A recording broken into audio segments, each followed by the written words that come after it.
Shalom, kekasih-kasih Tuhan yang luar biasa.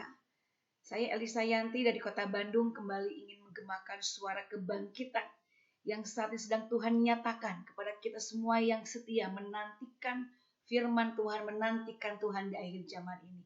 Kita percaya inilah badai, tsunami, gelombang kegerakan, pertobatan besar-besaran terjadi atas bangsa kita Indonesia.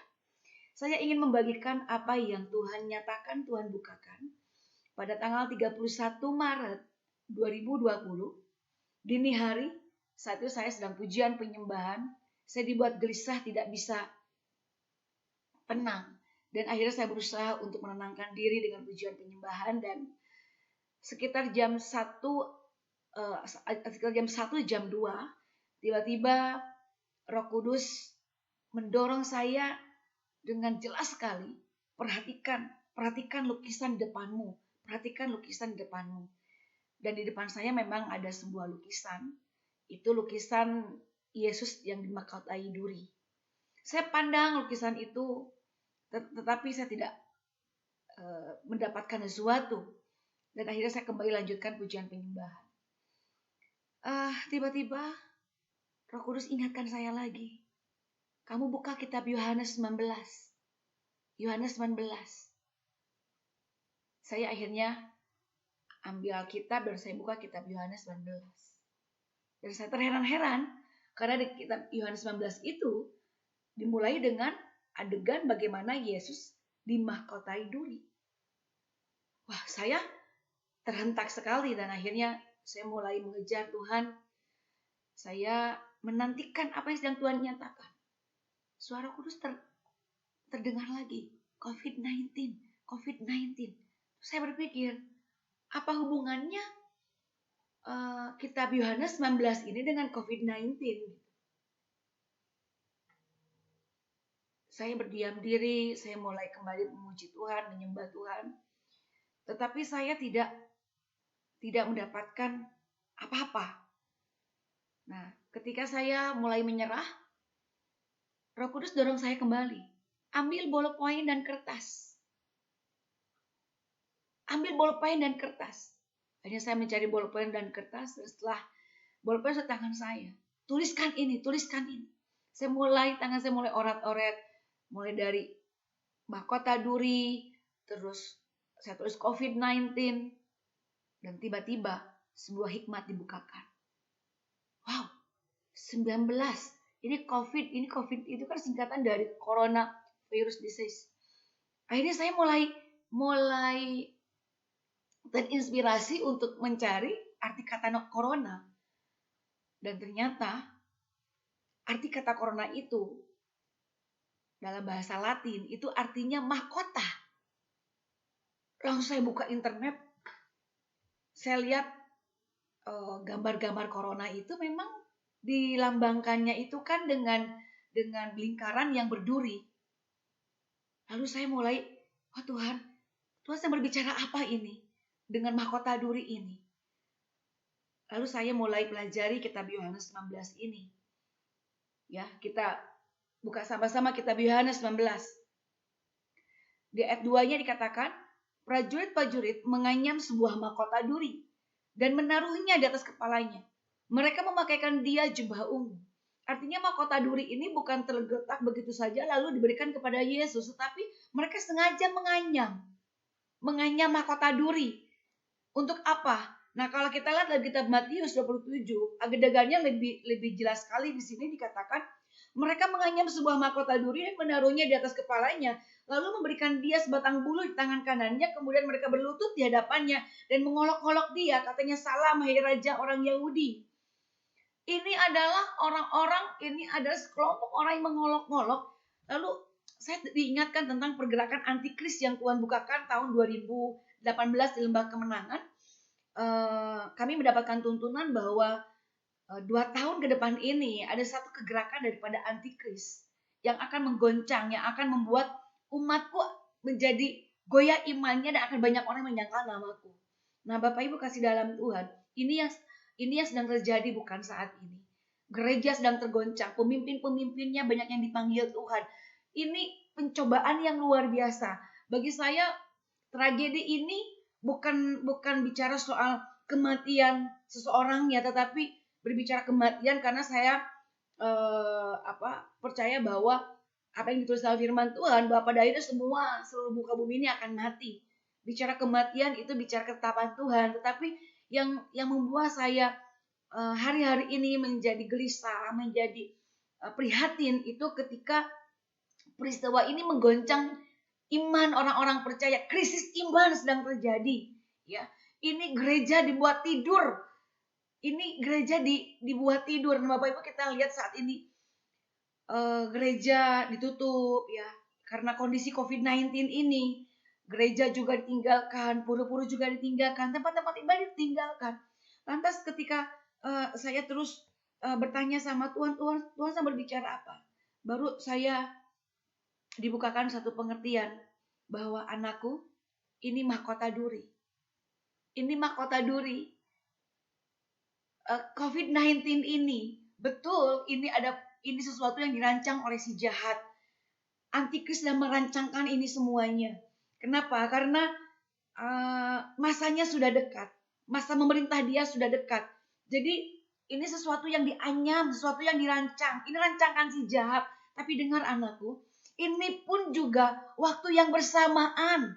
Di mana mahkota duri yang 2000 tahun yang lalu itu diletakkan di atas kepalaku untuk mengolok-olok aku, untuk mengolok-olok aku sebagai anak Allah. Dengan COVID-19 yang jahat boleh merancangkan yang jahat, tetapi aku pun punya rancangan yang luar biasa di balik COVID-19 ini, di mana mahkota duri itu ini waktunya menjadi mahkota kemuliaan.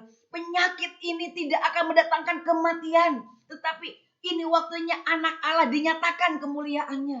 Wah, Bapak, saya tersentak dan di dalam kegelisahan saya itu mulai saya mendapatkan satu titik terang.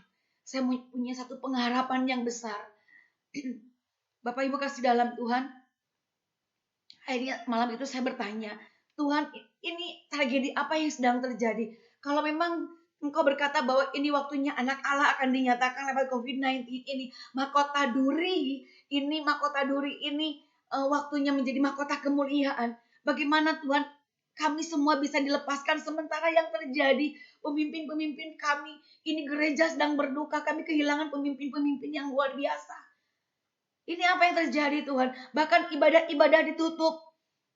Kami tidak bisa beribadah di gereja lagi. Fasilitas yang dibangun oleh gereja-gereja saat ini seperti tidak berguna apa-apa Tuhan. Apa yang sedang terjadi saat ini? Kalau betul Engkau berkata bahwa ini waktunya mahkota duri itu menyatakan kemuliaan, menjadi mahkota kemuliaan.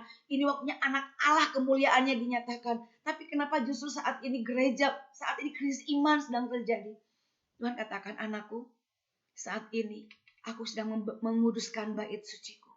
Ini aku sedang menguduskan bait kudusku. Karena ini waktunya 3 tahun ke depan ini. Waktunya gereja Tuhan membangun bangsa yang kudus bagi aku. Ini waktunya pemulihan segala sesuatu terjadi. Karena aku akan tetap tinggal di sorga sampai pemulihan segala sesuatu terjadi. Roh Kudus mengingatkan saya sebuah firman Tuhan. Ya, kita buka dalam kitab Yohanes. Dalam kitab Yohanes pasal 2. Yesus menyucikan bait Allah. Nah, ayat 13.